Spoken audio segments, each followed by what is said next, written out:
이번에 리뷰해볼 모델은 제가 너무나 사랑하고 제 항상 드림카의 1순위를 뽑는 차가 있다면 그것은 페라리사에서 나온 458 이탈리아인데, 그 458 이탈리아가 2010년부터 15년까지 5년 동안 징하게 울고 먹었고, 그 다음에 또 다음 5년 6년 동안 2015년 동안 2015년부터 2020년까지 그를 담당하는 488 GTB가 이번에 와서 한번 리뷰를 해보도록 하겠습니다. 저번에 한번 브라고에서 나온 브라고 시그니처 모델을 산 적이 있거든요. 그거에 대한 리뷰도 여기 있으니까 한번 보시고, 그때 브라고를 처음 사본 거였고 그 브라보 시그니처도 당연히 처음 사본 거였는데, 어, 가격대가 확실히 거의 한 3분의 1 가격이 되죠. 뭐 예를 들어 오토하트 이런 데서 나온 게 15만 원, 6만 원, 20만 원 그렇게 하니까. 근데 브라보 시그니처는 7만 원, 7만 7천 원, 8만 원 그 정도 했으니까 거의 2분의 1에서 3분의 1 정도 가격이신데, 그 가격 차를 보고 나서 물론 마감이 그렇게 썩 좋지 못한 부분도 있고 한데, 어차피 이거를 뭐 이렇게 사상 가까이서 보는 게 아니고 장식장에 넣어놓고 멀리서 뭐 30cm 정도 떨어져서 보기 때문에, 그런 관점에서 봤을 때 굳이 뭐 현재 페라리가 라이센스 주고 있는 게 뭐 BBR, 토미카, 뭐죠? 그 브라고, BBR, 토미카, MR인가 뭐 그런 게 있죠. 걔네들을 하나 살려면 거의 5, 60만 원 하니까, 그거에 비해서 상당히 거의 8분의 1을 가격 저렴하니까, 정식 페라리 라이센스를 갖고 있는 1대18 스케일에 문도 다 열리고 다이캐스트고 그런 거를 사는, 저렴한 대안으로 사는 게 꽤 괜찮다고 생각이 들었습니다. 그래서 이번에 488 GTB도 샀고, 또 오늘인가 어젠가 그 FXXK랑 FXXK EVO가 또 시그니처 모델로 있더라고요. 그 두 개도 또 개당 7만 7천 원 주고 두 개를 샀는데, 어, 그러니까 이런 생각이 좀 들더라고요. 제가 정말 좋아하는 차들이 있습니다. 예를 들면 뭐 미니 쿠퍼 같은 차들이랑, 아니면 SLS AMG, 아니면 이런 458 이탈리아 같이 정말 내가 좋아하는 차는, 그리고 뭐 메카렌 SLR이나 또 뭐가 있을까요? 제가 좋아하는 차 뭐 하여간 그런 거는 좀 이렇게 큰 돈을 써서 투자할 만한데, 이렇게 488 GTB나 F8 트리비토나 그렇게 내가 아주 좋아하는 차는 아닌데 그 어떤 놓치긴 아까운 그런 계륵 같은 모델은 굳이 모델 하나당 뭐 5, 60만 원씩 쓰면서 하기보다는 그냥 좀, 어쨌든 또 안 갖고 있으면 또 허전하니까 이런 거 사는 것도 꽤 괜찮은 방법이 아닐까 합니다. 그 그래서 저도 언젠가 458은 기회가 되면은 거의 한 4, 50만 원 정도 하죠. 그 BBR에서 나온 거 레진 모델 보면은 그러고 있는데, 그것도 한번 나중에 기회가 되면 사보기로 하고.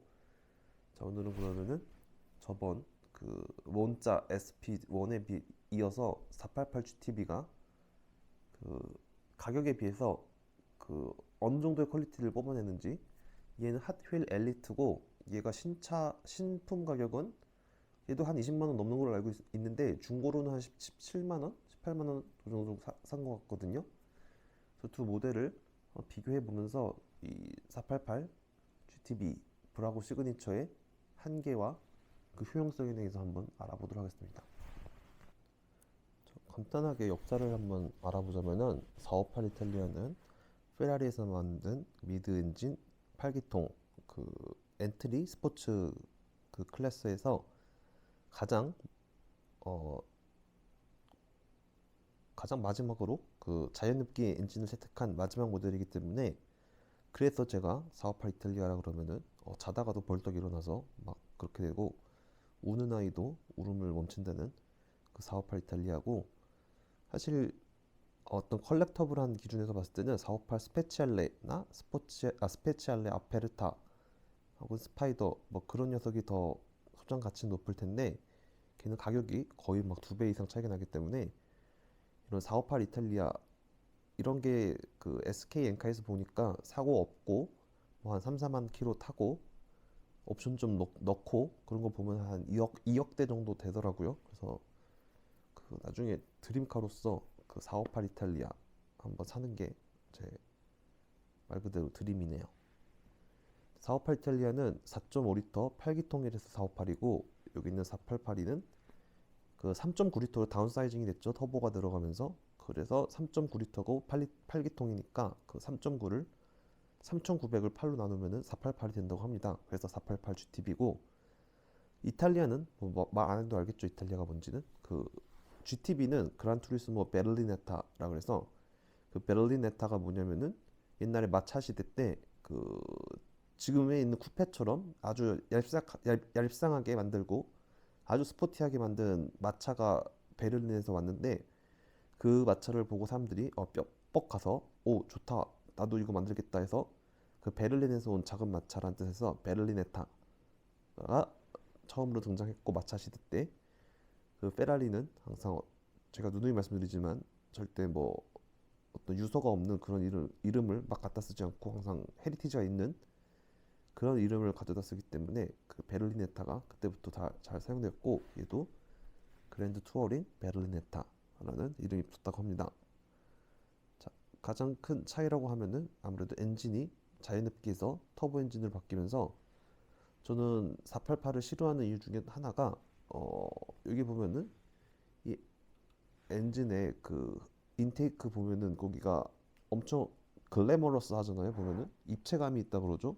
뭔가 물론 이게 엔진이 아니고 엔진은 더 밑에 있는데 이 빨간색으로 칠해진 인테이크 이 부분이 뭔가 정말 살아있고 팝핑 딱 눈에 딱 들어오고 그런 데 비해서 488을 보면은 뭐 실차도 물론 이렇습니다만 굉장히 납작해졌어요. 그 밋밋해졌고 어 뭔가 굉장히 막 억울하고 막 좋지 않은 기분이 막 듭니다. 이걸 보고 있으면은 마치 어, 한 10년 전에 그 애플에서 그 아이콘을 옛날에는 좀 이렇게 아날로그틱하게 하다가 갑자기 플래트닝해서 밀어버렸죠. 다 그냥 평탄하게 딱 그 느낌이 들어서 그때도 저는 별로 안 좋았었는데 여기 보면은 엔진이 아주 글래머러스하고 뭔가 있어 보이는 데 비해서 진짜 초라하기 그지없는 것입니다. 이런 식으로 하면서 물론 출력은 얘가 560PS 얘가 660PS로 670이었나요? 570, 670으로 100마력이 100PS가 높아졌고 그 제로백도 얘가 한 3.5초에 반해서 얘는 3초로 많이 줄었다고 합니다. 그럼에도 그 소리가 얘는 8000rpm, 9000rpm까지 올라가는데 얘는 8000까지밖에 안 올라가서 뭔가 그 실제로 시승기를 보면은 그 소리가 많이 죽은 것 같습니다. 아무리 페라리가 엔진 잘 만든다고 해도 그 forced induction이라 그러죠. 그 naturally aspirated가 아닌 그 엔진은 그 배기음이 뭔가 턱턱 막히고 고음이나 그렇게 쫙 올라가지도 않고 해서 좀 별로인 것 같습니다.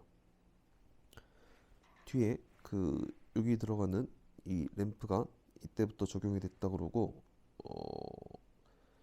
차이가 보자면은 리어 디퓨저를 굉장히 공격적으로 달았다고 합니다. 458에서 488로 넘어가면서 가장 크게 신경 쓴 것 중에 하나가 에어로다이나믹이어서 그 어떤 형상이나 이런 것들이 굉장히 에어로다이나믹에 유리하도록 바뀌어서 이 리어 디퓨저도 전작에 비해서 상당히 공격적으로 됐고 이것 때문에 여기 있는 이그조스트가 이렇게 위로 올라갔다고 합니다.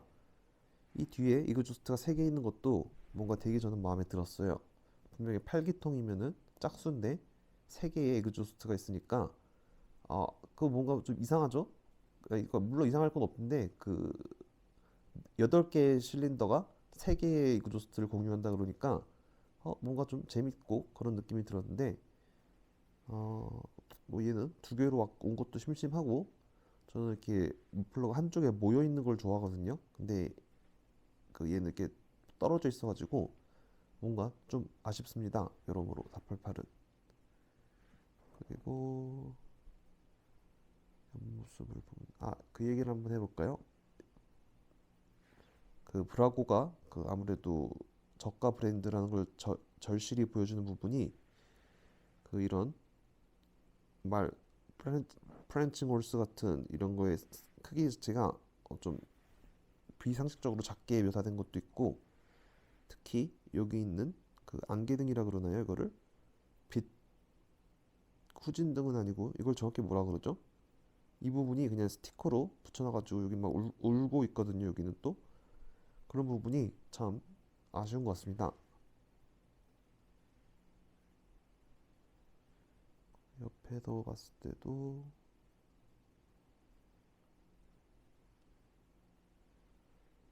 앞에서 보면은 사실 4584 제가 유일하게 마음에 안 드는 부분이 이 매기 수렴처럼 생긴 이거였는데, 이 부분이 개선돼서 그 이중 구조의 그 프론트 스플리터로 돼가지고 일부분은 뭐 안에도 뭐 터널이 돼. 자, 문을 여는데 에머가 잠깐 그 영상을 중단했다가 다시 키도록 하겠습니다. 했습니다. 그 문이 엄청 뻑뻑한 것도 문제지만 가장 큰 문제는 이 오프닝 각도가 보통 일반 차 같은 경우는 이 정도는 열리죠.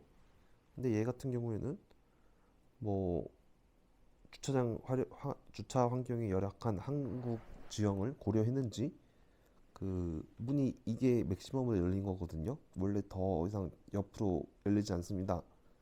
이건 실제 차랑 비교해 보니까 실제 차는 여기 옆에 있는 458 같이 옆으로 활짝 열린 데 비해서 이 488 브라고 시그니처는 그 고증상의 오류로 문이 이 이상은 열리지 않아요. 그 부분이 상당히 아쉬운 부분이기도 한데, 뭐 이거 사실 이렇게 옆으로 문이 열리는 거는 그 다이캐스트를 수집 많이 모으다 보면은 공간을 너무 많이 차지하기 때문에 문을 열어놓고 전시하는 경우는 거의 없기 때문에 또 그런 식으로 쉴드가 가능하기도 하지만, 이거는 왜 이런 식으로 그렇게 어려운 게 아닐 것 같은데 이거 문 열리는 각도 조절하는 거는 그러면 여러 면에서 488은 뭐 실제 차나 다이캐스트나 좀 아쉬운 게 많은 것 같습니다.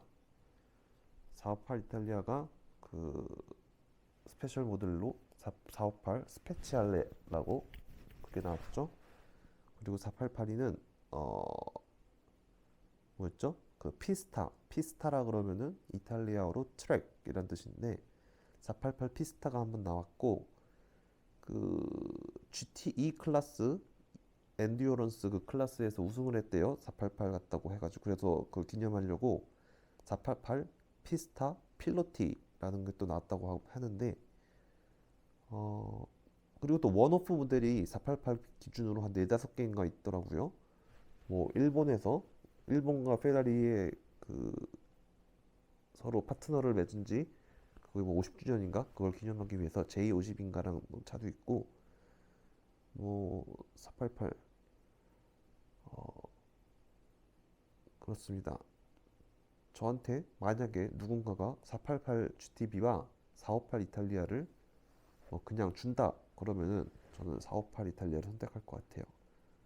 488 GTB 같은 경우에는 굉장히 좀 애매한 부분이 많습니다. 어, 일단 458 이탈리아가 마지막 자연흡기 V8 미드 엔진 스포츠카인 거에 비해서 488은 일단 처음이라는 것부터가 그 베타 테스터가 되기 싫어하는 저의 마음에 맞지 않고, 물론 처음은 아닙니다. 캘리포니아 T가 처음이었죠.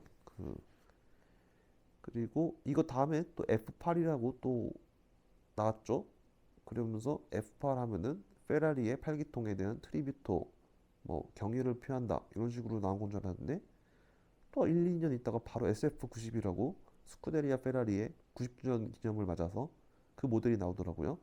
다 엔진 블록은 공유하는 건데, 그래서 488이 좀 애매한 것 같습니다. 뭔가 그 458처럼 어떤 마지막이라는 뭐 그런 피날레를 장식하는 그런 느낌도 없고, 뭔가 시작임과 동시에 그 뒤에 후속 모델이 계속 주구장창 나오기 때문에 488은 아마 갖고 있으면은 그 점점 더 그 디밸류에이션이 되지 않을까 하는데, 458 이탈리아는 갖고 있으면은 갖고 있을수록 가격이 오를 것 같다는 생각이 듭니다. 그래서 자, 저의 드림카는 역시 458 이탈리아인 걸로 더 확고히 됐고 488 GTB 브라고 시그니처에 대한 리뷰는 여기서 마지막으로 해보도록 하고 그 얘기 한번 해야겠네요.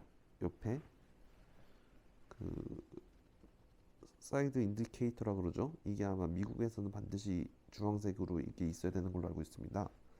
그래서 미국 시장이 가장 큰 시장인 페라리도 이걸 꼭 달아주는데 브라고 시그니처는 그냥 페인트로 점을 딱 찍어놨습니다. 그 부분이 참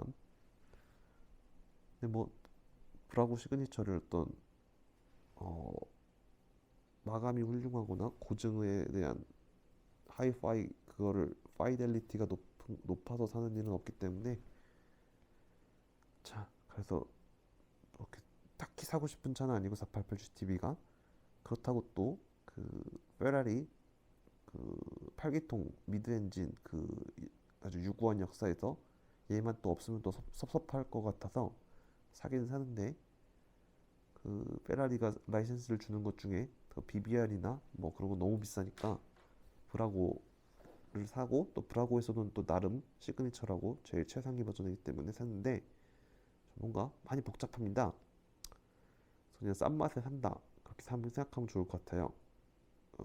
그러면은 리뷰는 여기서 마치도록 하고 다음 다이캐스트 리뷰는 아마 며칠 있다가 올 그 브라고 시그니처 FXXK와 FXXK EVO에 대해서 한번 또 리뷰를 해보도록 하겠습니다.